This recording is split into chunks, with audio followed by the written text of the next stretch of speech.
Welcome to Forgotten Ties. Today, we delve into a story so profoundly tragic, so impossibly strange. It will redefine your understanding of destiny, proximity, and the crushing weight of secrets. This isn't just about a coincidence. It's about a wound that festered for 5 decades, hidden in plain sight, right next door.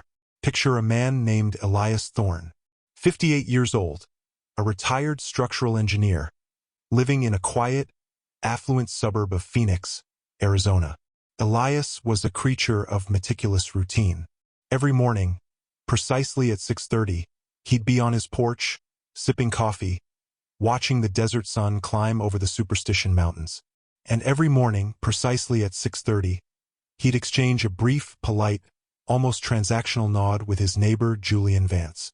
Julian, a man only a few years his junior, maybe 54, with a perpetually furrowed brow and eyes the color of old amber, eyes that always seemed to carry a burden, a shadow of an unspoken grief.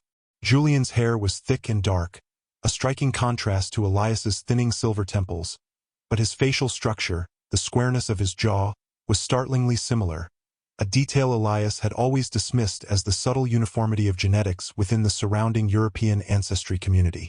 They had been neighbors for 17 years.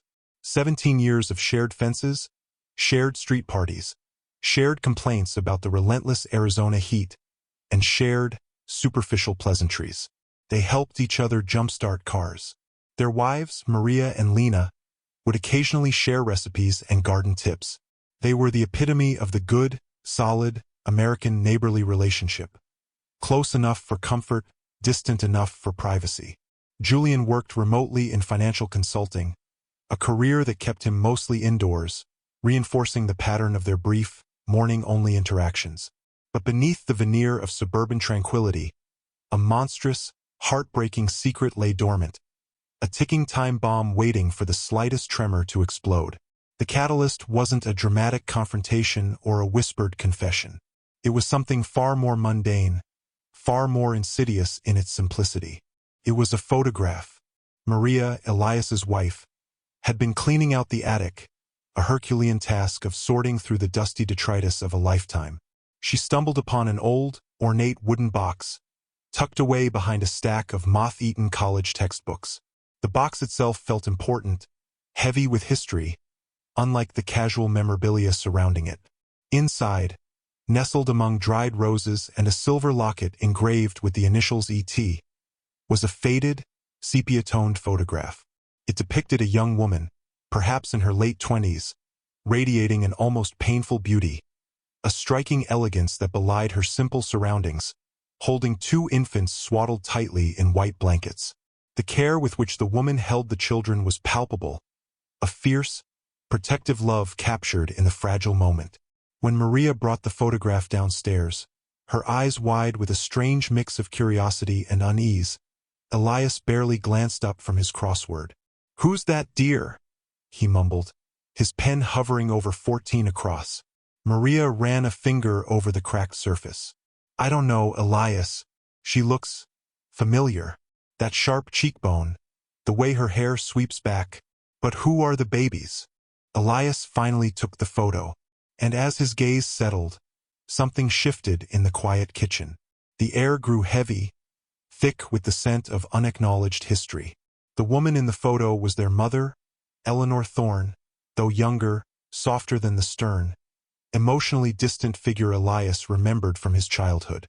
That fact alone was unsettling. Eleanor had always been intensely private, destroying most early photographs of herself and rarely speaking of her past.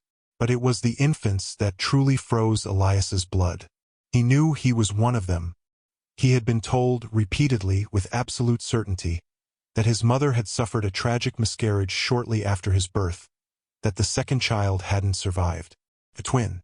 A ghost he was told he had narrowly missed knowing. He turned the photo over. Scrawled on the back, in his mother's elegant, flowing script, were 2 names and a date: Elias and Julian. May 14, 1967. The ink was old, slightly feathered, but undeniably clear. The blood drained from Elias's face, leaving a stark, terrifying pallor. Julian Vance. His neighbor. The man whose dog routinely used his azalea bushes as a latrine. The man with whom he argued about HOA fees. The man whose lawnmower he occasionally borrowed. The man with whom he had shared a fence line for a fifth of his life. Julian. He dismissed it instantly. An impossible, cruel coincidence of names. Julian is a common name. His mother had been an emotional woman. Perhaps she'd chosen the name Julian for the lost twin. An act of grieving poetry. A private dedication to a life unlived. He tried to rationalize, to build a wall of logic against the terrifying, crumbling realization threatening to consume him. He told Maria it was nothing, just a weird family photo he'd forgotten, pushing the wooden box and its contents aside. But the denial felt weak, hollow. But the eyes, the amber eyes, Julian's eyes, they weren't just similar to his own. They were a mirror, an exact, startling reflection of the burden he, Elias, carried. A subtle droop at the outer corner, a tiny, almost imperceptible fleck of green near the iris. A familial signature. He'd seen those eyes every 6:30 a.m. for 17 years, and yet, he'd never truly looked. He had avoided true connection with Julian out of habit and the general reserve of male suburbia, never allowing curiosity to breach the walls of politeness. The next morning, the routine was shattered. Elias didn't go to the porch. He stood by the window, hidden behind the lace curtain, a cup of untouched coffee cooling in his hand, watching. Julian Vance emerged from his house, looking exactly as he always did. Tired, slightly hunched, carrying that weight. He looked up, and for the first time, their eyes met with a primal, agonizing significance. The sun glinting off Julian's amber eyes in a way that made Elias's heart seize. Julian gave the customary nod, a faint, almost mechanical movement, and Elias, paralyzed, could only stare back. He saw not a neighbor, but a ghost given flesh, a fractured piece of his own soul, a history violently ripped apart. The 17 years of shared silence now seemed an obscene cruelty. The silence that fell between them, across that perfectly manicured lawn, was deafening. It wasn't the silence of polite distance. It was the roar of an abyss opening up. Elias knew, with a certainty that chilled him to the bone, that the photograph wasn't a coincidence.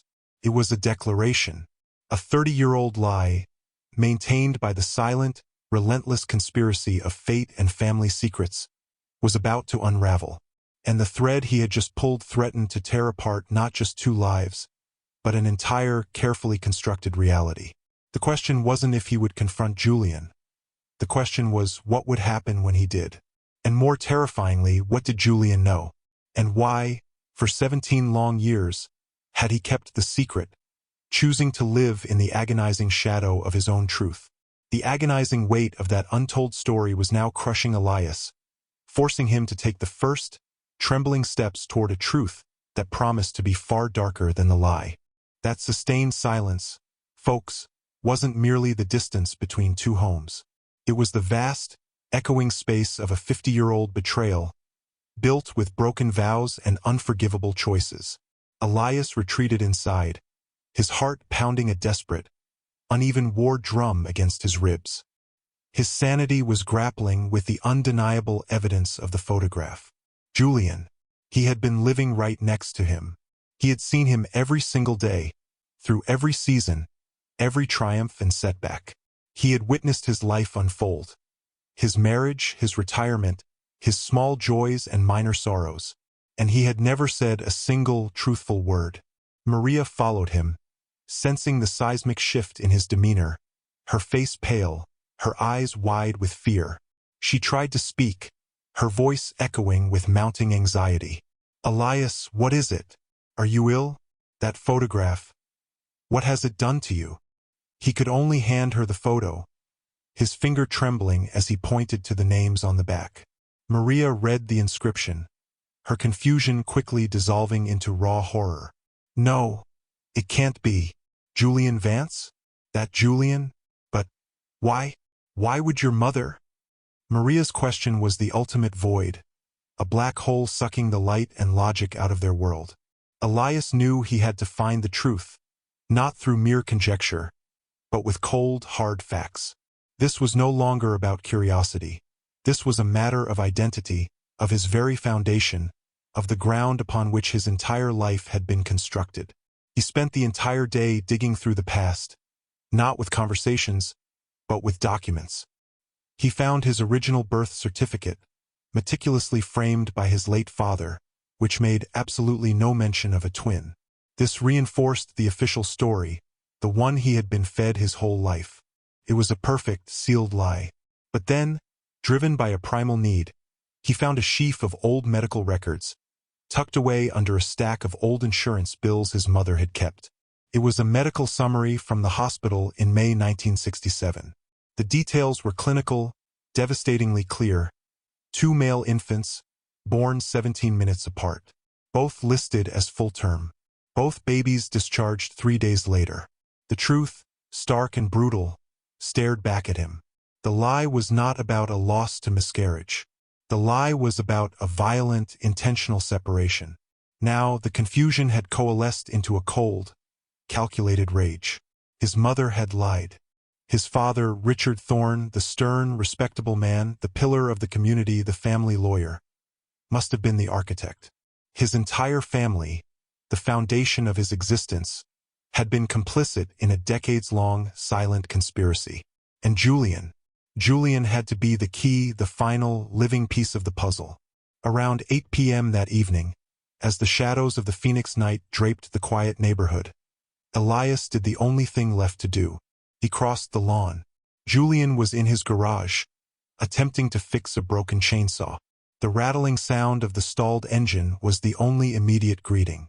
When Julian finally lifted his head, his usual tired expression immediately transformed into a flash of recognition, a deep, ancient horror. Elias said nothing. He simply stood in the entrance, his imposing figure framed by the yellow garage light, his silence heavier than 1,000 accusations. Finally, his hand trembling slightly, Elias presented the photograph. Julian took the photo. His fingers instantly, visibly shook. The chainsaw dropped from his grasp, clattering onto the concrete floor. He didn't need to read the back. His amber eyes, identical to Elias's, locked onto the face of the young woman. And then he looked up at Elias, and in that gaze, there was a terrible synthesis of regret, undeniable recognition, and an unbearable old grief. "Elias?" Julian whispered, his voice a hoarse rasp, as if it hadn't been fully used in years. I'm so sorry." That apology, Elias instantly understood, wasn't for a noise complaint or an overhanging branch. It was an apology for a lifetime, for a stolen history. Elias clenched his fists so tightly his nails dug into his palms, the air escaping his lungs in a sharp gasp. "You knew." He didn't ask, but declared, his voice a low, dangerous growl. "You knew all this time. 17 years you've lived right here, right next to me. You watched me." Julian bowed his head, his dark hair falling forward, obscuring his face. He looked like a man facing the firing squad, his usual weary look intensifying into sheer defeat. "I knew, before we moved in. That's why we moved here." This revelation changed everything. Julian wasn't a victim of an incredible coincidence. He was a sentinel. He had deliberately chosen to live next to Elias. "Why?" Elias roared, his pain finally finding a release valve in anger. "Why not tell me? Why play the part of the polite neighbor for 17 years? What kind of sick game is this?" Julian looked up, and in that moment Elias saw an exact reflection of his own pain, not just in the eyes, but in the unhealed wound. "I couldn't. I promised her. It was the only thing she asked of me before she died." Julian began to tell a story Elias had never heard. A story of a brutal choice, a family secret that their mother had carried to her grave. It wasn't a medical tragedy. It was a transaction, an arrangement forged in desperation and shame, constructed with money and silence. This story, friends, was only the beginning of the real collapse. Elias was standing on the precipice of truth, and what he was about to hear promised to crush his entire memory of childhood into dust. Julian, the cryptic neighbor, was about to unleash a confession that would bind them forever, in a tragic, unbreakable tie of blood and meticulously maintained lies. Julian led Elias further into the garage, the two separated twins now standing amidst tools and the lingering smell of motor oil. Julian's story poured out, not as a defense, but as a torrential, anguished flood of regret and explanation. Elias listened, completely still, every word from Julian a fresh, agonizing cut into what he had believed to be his life. Julian narrated the chilling details. When we were born, our father, your father, Richard Thorne, was a fiercely ambitious young lawyer. Our mother, Eleanor, came from a very modest background, a background Richard felt was incompatible with his rising career. When the twins arrived, he panicked, not over the expense but over the perceived chaos. A set of twins, he believed, would be too great a burden, a distracting lack of symmetry from his goal of becoming a Supreme Court judge. He feared it would harm the perfect nuclear family image he was meticulously constructing. Elias gasped audibly. His father, the man he revered, the man who had always preached integrity and honor, was the architect of this cold, calculated severance. The hypocrisy was a physical blow. Julian continued, his voice cracking with emotion. He gave Mother an ultimatum. One child would stay. The other would be secretly given away to an adoption arranged by him.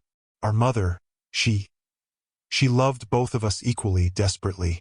But he threatened her, Elias. He made it clear that if she refused, he would use his legal standing to seize custody of both, claiming she was unfit due to postpartum nervous exhaustion. Mother was backed into a corner, Elias. She chose to keep you, the older one, and I was given to the Vance family. The Vance family. Julian wasn't adopted by some anonymous agency. He was given to a couple who had worked as gardeners for the Thorne family for years. A quiet, honest couple who were paid a colossal sum, part of it a bribe for silence, and part to ensure Julian was raised comfortably. Richard Thorne ensured the Vances moved to another state, cutting off all official contact, and the story of the twins' death was fabricated to protect his intricate web of deceit. Julian had been erased from the family history with surgical precision.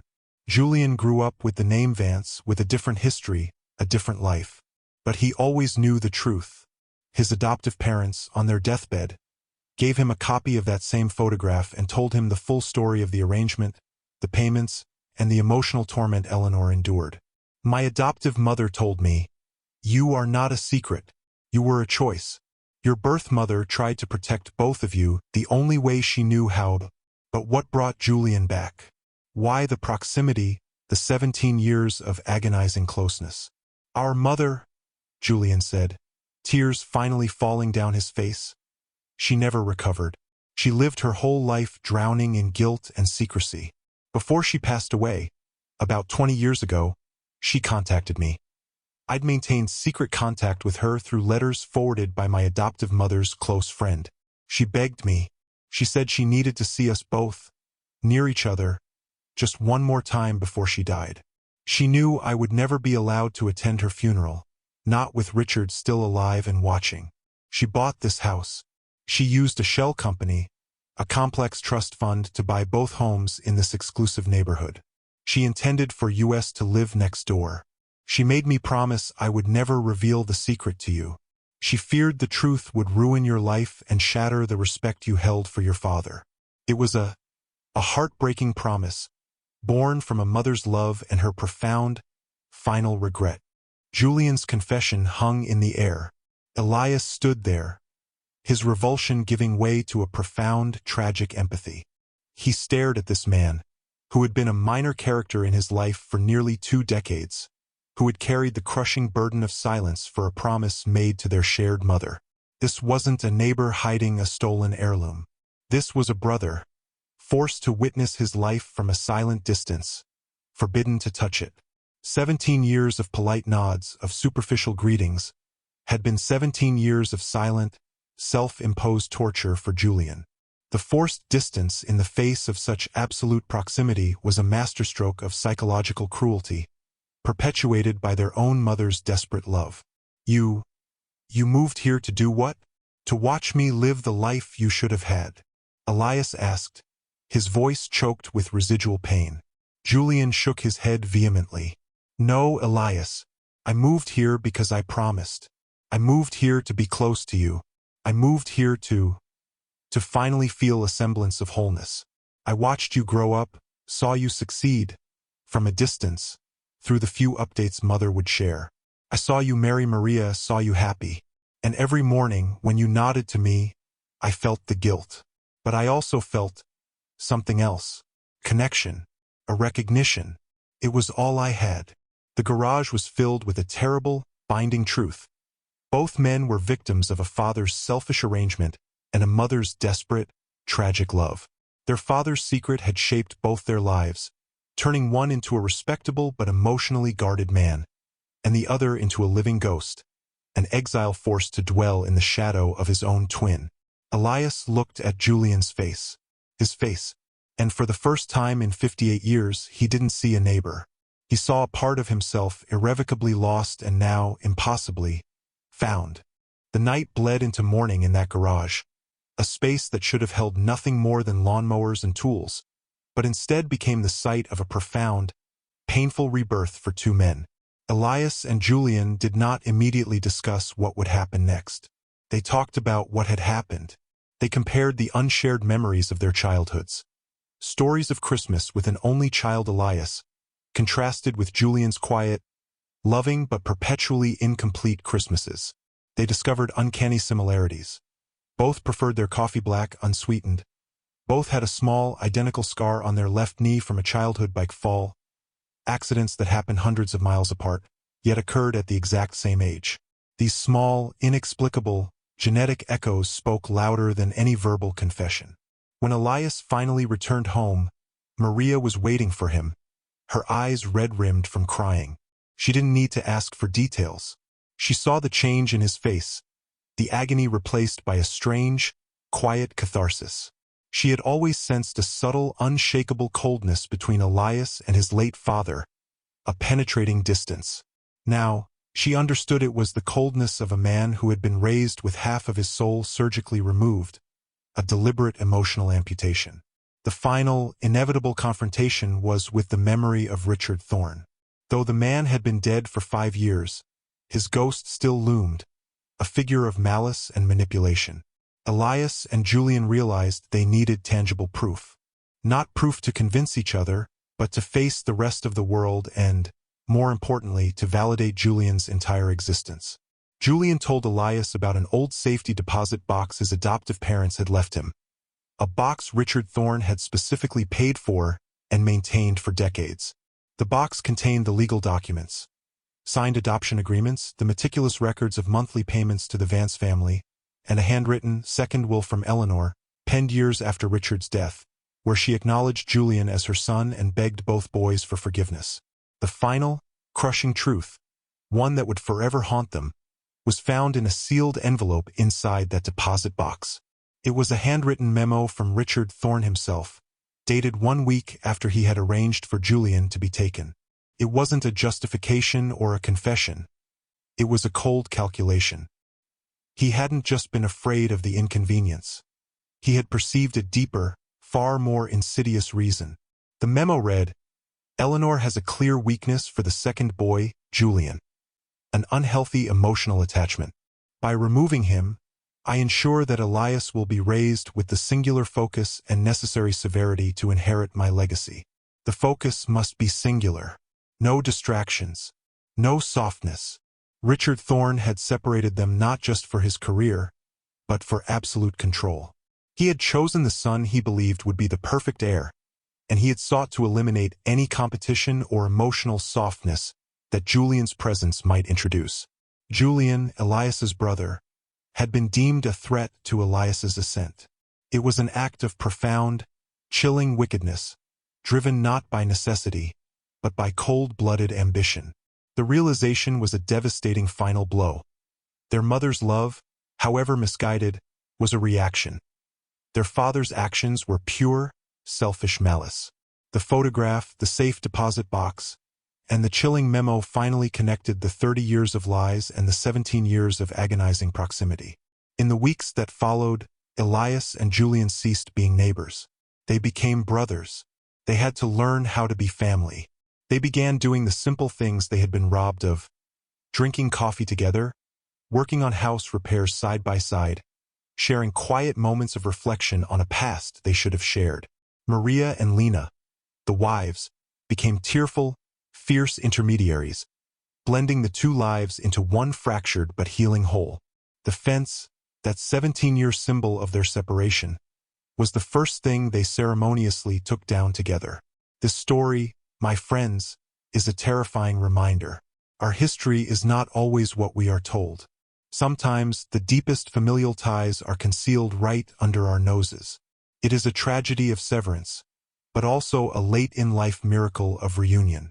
Two brothers who lived side by side, separated by a physical fence and a mountainous wall of secrecy, connected only by a cruel truth and their identical amber eyes. They found each other, not at the ends of the earth, but right across the lawn. And as Elias looked into the face of Julian Vance, no, Julian Thorne, he finally understood what his mother had been trying to do. She couldn't force them to live together, but she found a way to force them to be near. And in that tragic, desperate act of love, they finally found their way home to each other. If this unbelievable story of family secrets, ironic destiny, and reunion after decades resonated with you, please, don't hesitate to give us a like to let us know these deep dives matter to you. And more importantly, subscribe to Forgotten Ties and turn on notifications so you never miss another untold story. Because sometimes, the most astonishing truth is waiting right next door. We'll see you next time.